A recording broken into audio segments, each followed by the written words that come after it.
Hello everyone and welcome back to The Deck. It's been a while and we know that some of you have been eagerly waiting for a chance to play our game.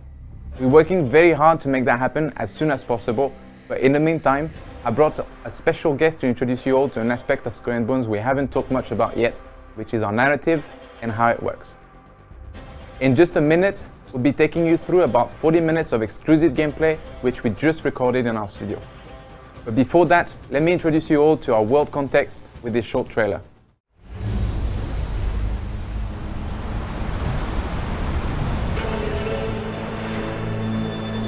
The end of the 17th century, when ruthless corporations ruled the seas with an iron fist.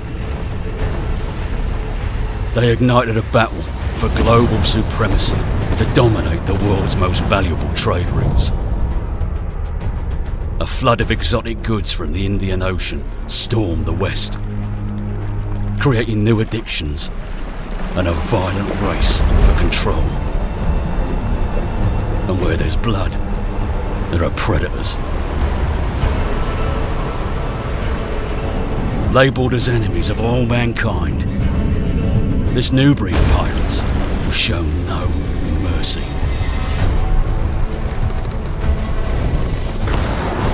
Sailing through dangerous waters, they created secret trading networks and built their pirate empires. But they were always on the edge of losing it all and sinking to the depths as Skull and Bones.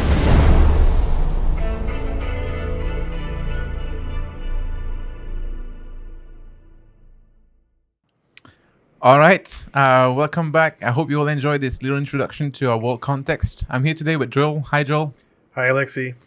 So Joel is our narrative director. He works on everything narrative for Skull and Bones. And today we're going to be showing you a bit of that. So can you tell us a little bit more about what we're going to show today, Joel?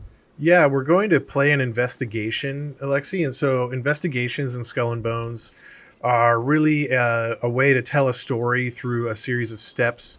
The player kind of follows a trail of something that they think is going to be interesting and likely going to lead to some kind of treasure or some kind of score.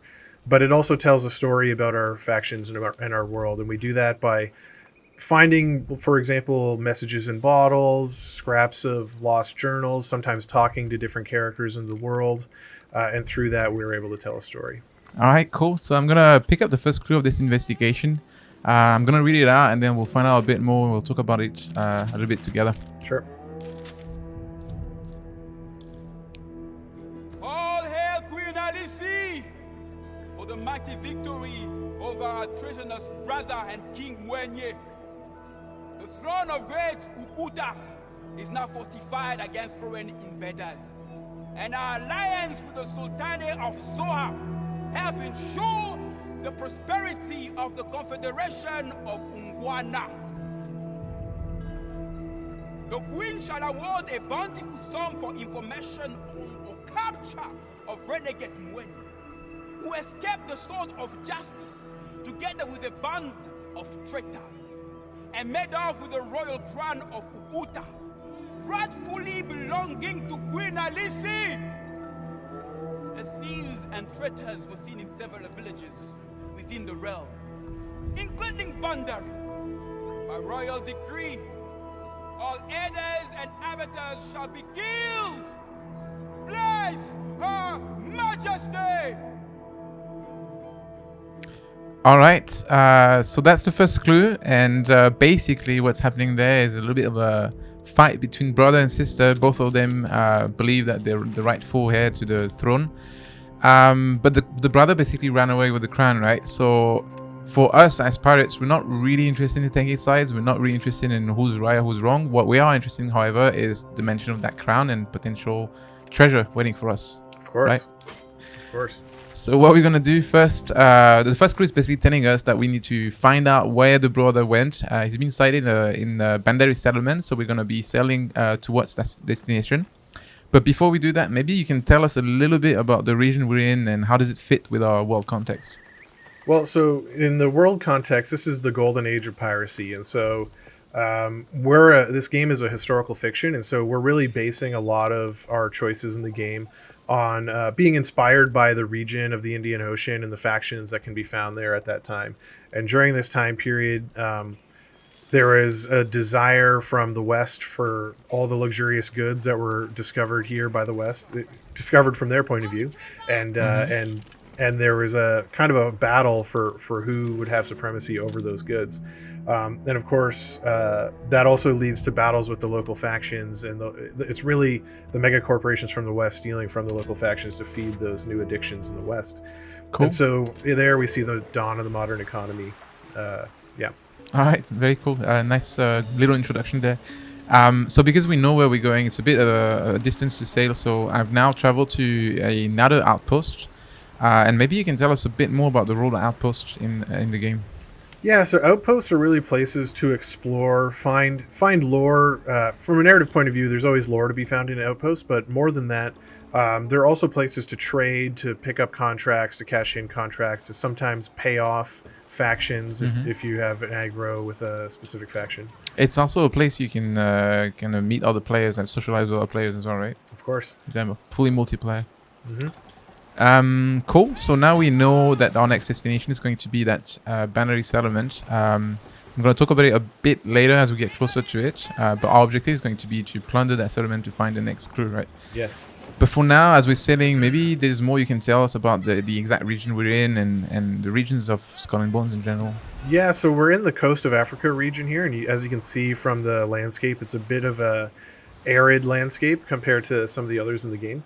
And here, there's two major factions. There's the Confederation of Iguana, who are really more the local faction who have historically been here. And they're a nomadic faction and quite aggressive faction in terms of the game. But the thing about the people from the Confederation of Iguana is that they're nomadic partially by circumstances. And part of those circumstances is the fact that the Company Royale has moved into the location. And the Company Royale is really a mega corporation from France. And they're the colonial power who has disrupted the lives of the Confederation of Iguana. And there's a whole backstory and quite a bit of lore that can build up that sort of relationship. Yeah, so one of the cool things about all this as well is that as we're sailing through and we see other ships passing us, the more you play the game, the more you find out that these ships actually have a lot of elements on them that are giving you information, right? First of all, you can see the equipments they have. So the ships we just passed, for example, they were equipped with a lot of cargo, but also the sails and the emblems they have will tell you which faction do they belong to and stuff like that, right? Yeah, of course. So there's visual identifiers. You know, there's all kinds of things that really help bring authenticity to the different factions in the game, whether it's visual, linguistic, you name it. So a lot of work went to like making sure that when you're sailing through the coast of Africa, you feel that you're actually on the coast of Africa. Absolutely. There's also a lot of other elements like the wildlife, the vegetation, all of these things that make you really feel like you are actually sailing the coast of Africa, which is very nice. Yeah, and if you want, there is wildlife in the waters that you can be hunted by players, but not with the ships that we're sailing right now. Of course, you know, Skull and Bones has all different kinds of ships, and you're encouraged to use those different ships in different ways. Some are better for combat, some are better for fast navigation, some for carrying large loads. And of course, there are very small ships that can go through narrow waterways and are useful for essentially hunting water-based animals. And so that is an opportunity that we could explore in the coast of Africa, but because I think we're trying to complete our investigation, we'll have to do that next time. So I know that there's actually a lot of rivers to explore. Luckily for us, the rivers we're in now are large enough for us to sail with those rather large ships. Yep. But like you said, like some rivers you're gonna have to basically switch to a smaller ship, which might not be as well equipped. But that'll be the only way to get some of the resources that the region has to offer, right? Yep. And so it pays to have a varied fleet of ships, it's fair to say. Yes. All right. So we're going to get closer to that settlement in just a little bit. There's a couple of information that we need to keep in mind when we get closer. First of all, so far nobody's really bothering about us because we're just not being very aggressive, right? But the moment we attack the settlement, that's going to change, obviously. Yeah. That settlement belongs to the local faction, But we're not here to actually plunder any resources. We're here to find the crew. So what we're going to do before we start the plundering is we are going to plan our escape route to make sure that we don't get into too much trouble. Okay. So yeah, I'm almost there now. But essentially, yeah, that's the key thing about Skull and Bones when you want to engage the combat. Depending on your objective, you want to make sure you're prepared for it. So if you want to plunder all the way, then you need to make sure you're ready for a long fight. On the other hand, if you're just looking for one specific item, then you want to plan an escape and you want to make sure that you can run away without getting too much heat. Yeah, because the way the plunder feature works is that the longer the fight goes on, the harder it gets. The more there's going to be reinforcements, and the more aggressive these reinforcements are going to get. But if I've learned anything playing the game, things will go wrong. So, so let's see what So can happen. hopefully we'll make it alive. Alright, so I'm gonna drop anchor now. Open up my map, and I'm gonna set my escape route for that shipwreck on the far east. And whenever we're ready, let's get started. I'm ready. Alright, let's go. Let's do this. So as you can see here, a bunch of our crew are jumping overboard to essentially enter the settlement and begin the plundering action. And so the fantasy here is as we're out here fighting and holding our ground, they're in the settlement scampering around, you know, stealing whatever they can get their hands on and looking for the thing that in this case we're looking for, which is the next clue in our investigation. And as you can see, those different stops across the top of the screen of what will happen during the plundering action if we survive is they will start sending out what they find while our crew is in there on small ships for us to pick up. So if they do their job right, we will get our clue in the first package. Yeah. And then we can make our escape. Obviously, the longer the battle goes on, the more at risk we're at here in this kind of confined space. Yeah, but that's also how you get the highest rewards, right? Exactly. So if you can stick it out all the way to the end, of course, you're going to plunder a heck of a lot. But as you can see here, we are facing stiff competition. Yeah. So my strategy usually when we plunder settlement is the beginning's pretty chill, I want to say, all things considered. Yep. So what I try to do is I try to damage the tower first before all the big reinforcements come in. But in that case, we're getting a lot of heat from those flamethrowers. Yes, so it's not super chill at the moment, yes. It turns out. And the tower is also, I see that you're taking some heavy hits from the tower. Yeah. And that's the thing, like, depending on the enemy you're facing, obviously you can see that there's different weak spots you can hit for extra damage, but they're also going to have different kind of weapons who might inflict different kind of damage on your ship, so you need to be kind of prepared for that as well. Yes. Having a well-rounded strategy never hurts, because, as we mentioned, things will go wrong. Yes.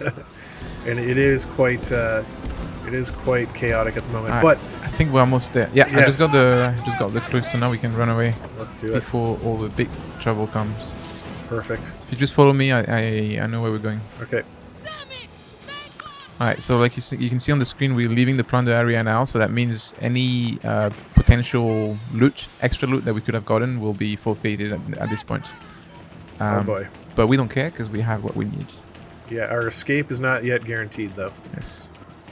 That's fair to say. And there's, like you were saying before, there's the Company Royale fighting here with local factions, so you can see some of that conflict happening right here. Yeah, and that's part of the living world of Skull and Bones, and in this case, I think it's going to work to our advantage here, because the Confederation of Iguana is going to be sort of torn about who to aggro more, us or the Company Royale. Alright, so far so good. I'm going to use a repair kit just to fix my ship a little bit. Yep. I've seen better days. How's it looking for you? Are you able to make it out alive? Yeah, I'm gonna be okay. I'm kind of running close to this Company Royale ship, so I'm gonna be curious to see. They don't seem to have any issue with us, but hopefully, oh yeah, yep. So they're under attack from the Confederation of Iguana, which is great news. Cool. Because that means I'm getting away. It's quite ironic that we're being saved by the same people that we just attacked. Yes. But I think it's looking good, man. At least on my side, it's looking like it's gonna get quiet soon. Nice. Passing a shipwreck here. Yeah, there's a lot of flamethrower action behind you. Alright, so I'm gonna drop anchor around here, and I'm gonna start reading the next clue.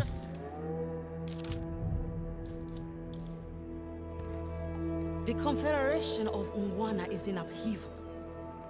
King Mwenye has landed in Bandari Harbor. Though still wearing his crown, he is but a shell of the man he once was. Queen Halisi has taken the throne and strengthened her alliances within the realm. With Unyenye Kevu and desperation, he pleads for help. To see such groveling from royalty grieves me. Halisi's spies are everywhere. Those who do not pledge allegiance are being seized and executed. Prudence is vital. For this reason, I had to turn away the beleaguered king and beseech him to return to great Uguta and ask for reconciliation. His sister might be merciful. My pleas fell on deaf ears. Mwenye has disagreed. The dethroned king has departed to gather allies to the north and defy the usurper queen. Undeterred, Mwenye sails towards his fate. May peace be with him. Word goes around that Mwenye's ship has vanished to south of Jiwe settlement. I fear the worst. Lost too, sadly, is the crown of Uguta. But for the best perhaps, as the usurper queen is cursed to rule without the ancestral crown. Pigo to her tyranny. So yeah, the fight between sister and brother is not looking good, to be honest. It looks like they still they can't find an agreement basically. Yeah. So King Winnie ran away with the crown. The queen, the sister queen is basically destined to rule without a crown. But for our interest, we've been told to look for the next clue at a shipwreck next to Jiwe. So that's where we're going to sail now. All right. The other thing I noticed when I was reading the clue is that there's actually some graphics that you can display that shows the clue written in a language that I don't really understand or can't read. So maybe you can tell us more about this. Yeah, I mean, we are obviously inspired by the people of the region, and so we've worked really closely with historians as well as language and culture experts to make sure that we're being accurate and being taking that inspiration as far as we can in terms of showing the authenticity that comes from the different factions in this region, or I should say from portraying the different factions in this region. Mm-hmm. And yeah, another thing that I like a lot about, talking about regional factions and regional cultures is the shanties. I'm going to play one right now, so maybe you can talk to us a bit more about shanties in the game. Yeah, so the way I see it is we really have 3 different types of shanties in the game. Of course, we have your classic pirate shanties that I think people come to expect, myself included. But we also have some language-specific shanties like we were talking about, some that are not translated and are kept in the language of the local factions, which I think is very cool and really exciting. And in addition to that, we also have certain shanties that are really specific to the world lore of our game. So shanties about the characters in our game, about some of the legendary kingpins, about some of the myths and the overall fantasy of our game. Nice. Very nice. So yeah, as we setting a bit, we can enjoy the different sceneries and changing the lighting as we get closer to nighttime. And one thing I like as well when I'm sailing and there's not too much combat or action going on is taking advantage of the different cameras that we have in our game. So yeah, absolutely. Really I mean, if you take the time to make your ship look awesome, you want to celebrate it when you have a moment, I mean, that's the key thing about a pirate, right? You take pride into making your ship impressive and good looking. Exactly. You just like your hand is going to be encrusted with rings, you also got to have your ship encrusted with cool stuff. Yes. And then the other thing that I find are both quite fun but also very distracting is obviously the world is really big, right? Mm-hmm. And you set sail thinking, okay, I'm gonna go look for something specific, and then as you set sail, you look around and you see one thing interesting, and if you like me, you'll get tempted to find out what it is, and then you lose focus basically, and you get distracted by other things, and then you forget why you were at sea in the first place. But that's all right. We're happy to have players get lost in our world. That's part of the goal, and I think that was part of what it was like to be a pirate, was to see opportunities and seize them in the moment. And so yeah, but in our case, we can't get distracted because our time is limited. We're on a mission. Yes, and I'm now arriving to that shipwreck we were looking for. So I'm just going to get a little closer. drop anchor, and then I'll read the next clue. Great. All right.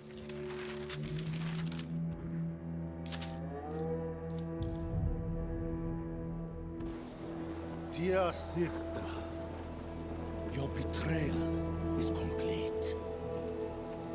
Here I lie bleeding from mortal wounds and contemplating the afterlife at the table of our ancestors.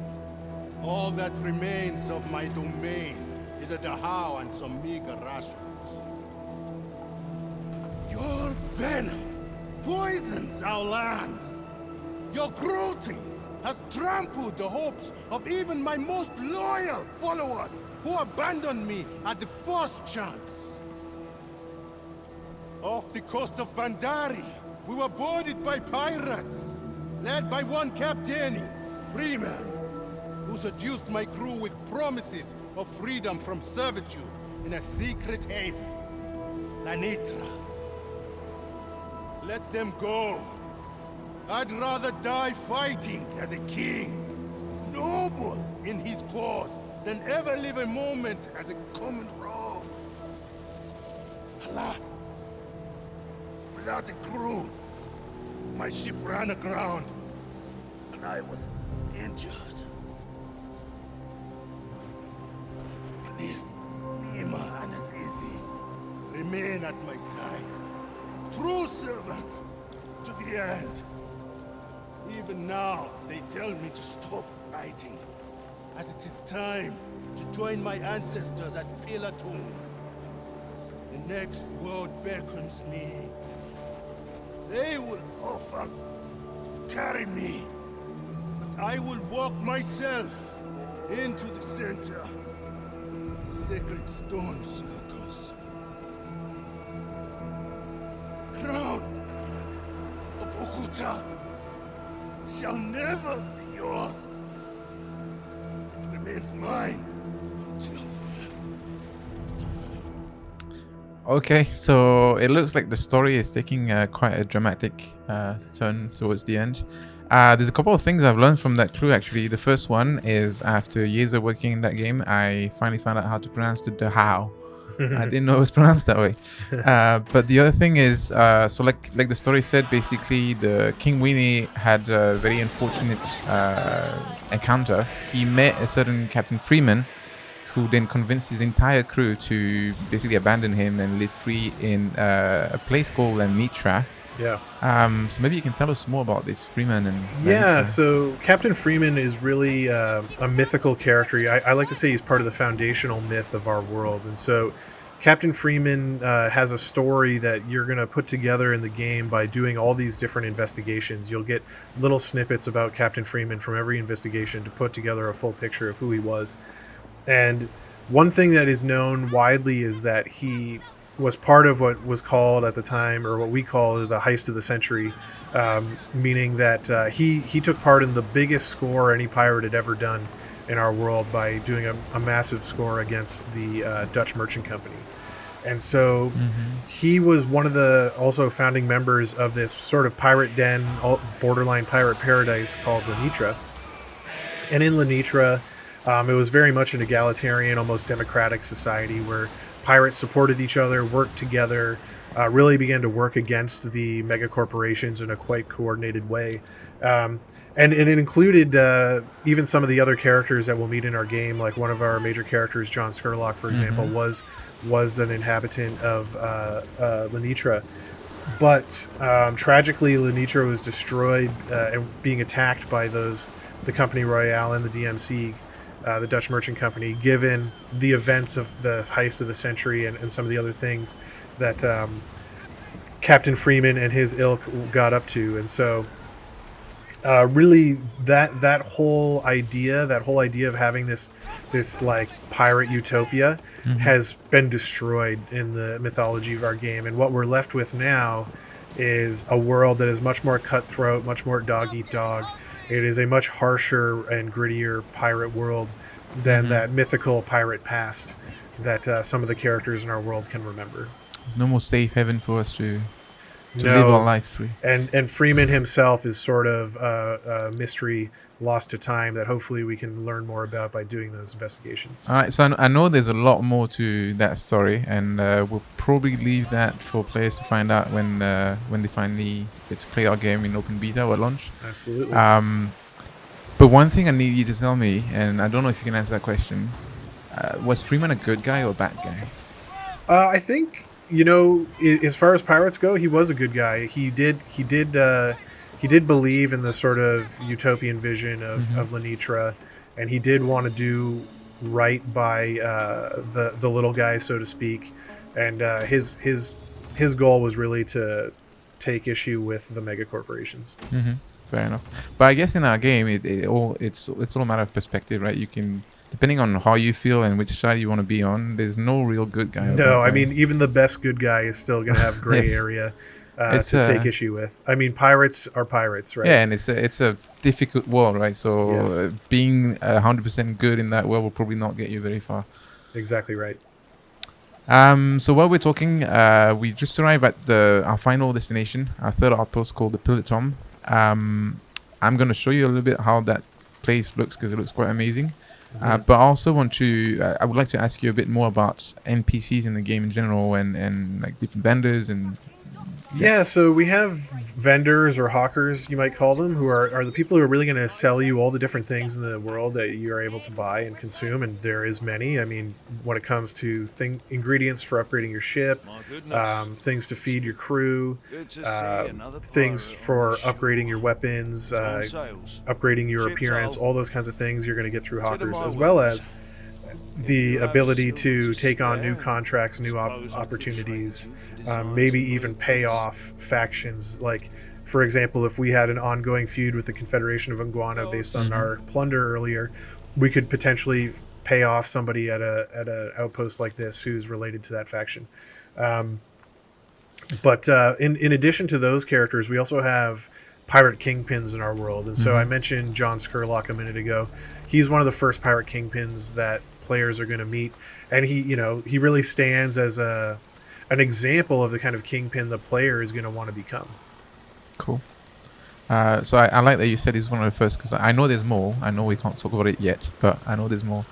And correct me if I'm wrong, but I also believe that when you start engaging with those kingpins, they will look at you based on your reputation. They will look at you based on your actions, and depending on that, you might get different contracts. Absolutely. I mean, the whole world of Skull and Bones is about infamy, and so the player really starts as an outcast, and they want to rise and become an infamous kingpin.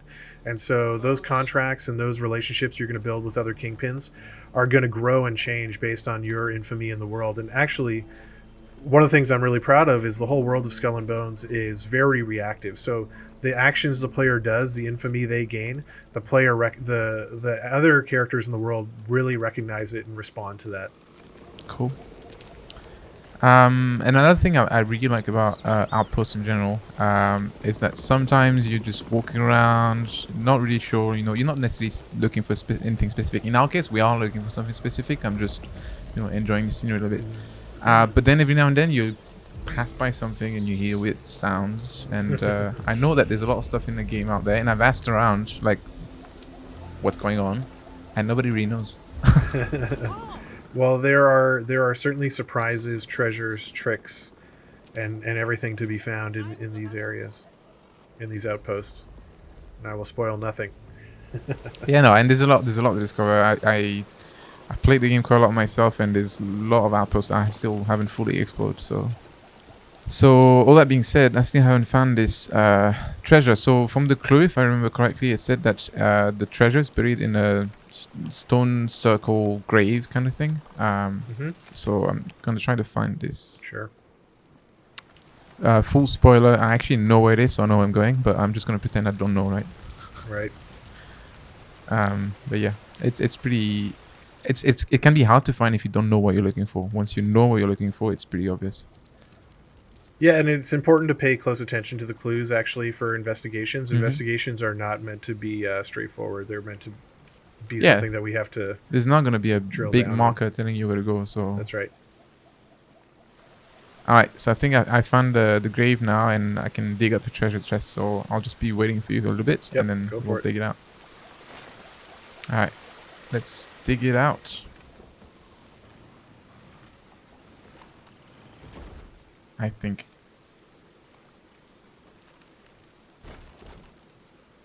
Nice.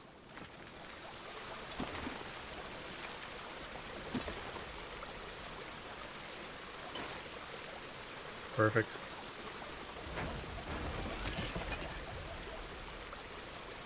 So yeah, as you can see, I found the treasure, decked it out, and that should give us the last piece of information for investigation, which will allow us to complete the investigation. So I'm going to read that last bit of info so that we get the kind of a closure to the story. Sheltered from the tyrannical eye of the usurper queen by the guardian spirit of our ancestors. At the behest of our king, we take the crown of Ukuta and depart to the north, far from the queen's malevolence. I pray that King Mwenye will be honored by our ancestors. Azizi, loyal servant of His Majesty Mwenye, the eternal Mutwala of the great Ukuta. Alright, so the sad news here is that there will be no crown for us. As we learned from that last bit of info, the crown was taken away by the servants of Winnie, and I don't think there's ever going to be a chance for us to find it. Who knows? No. The good news is we did get a little reward for us for completing the investigation. But before I equip it on my ship, can you tell us a bit more about other investigations in the game?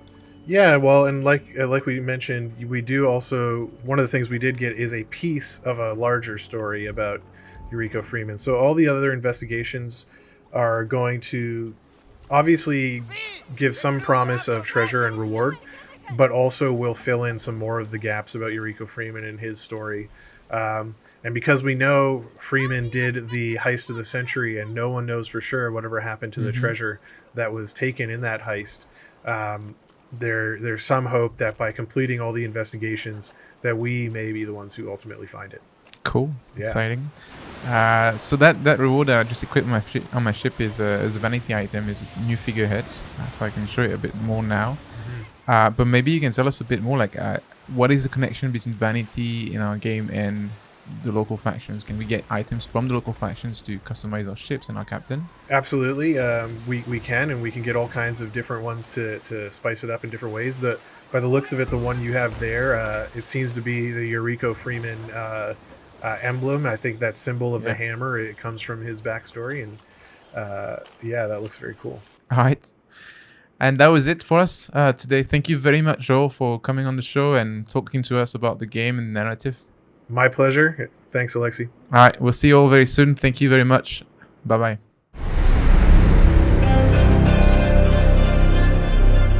Thanks a lot to all of you for tuning in today and watching our show. I hope this answered some of your questions, but also encourages you to ask some more. We know there's still a lot of things you would like to know about our game. How far can you go with customization? How deep are our combat mechanics? What are our monetization plans? Or even how much content will be added after release? These are all topics we intend to address through future episodes of The Deck, our dev blog, and our social media. So keep an eye out, and I'll see you again very soon.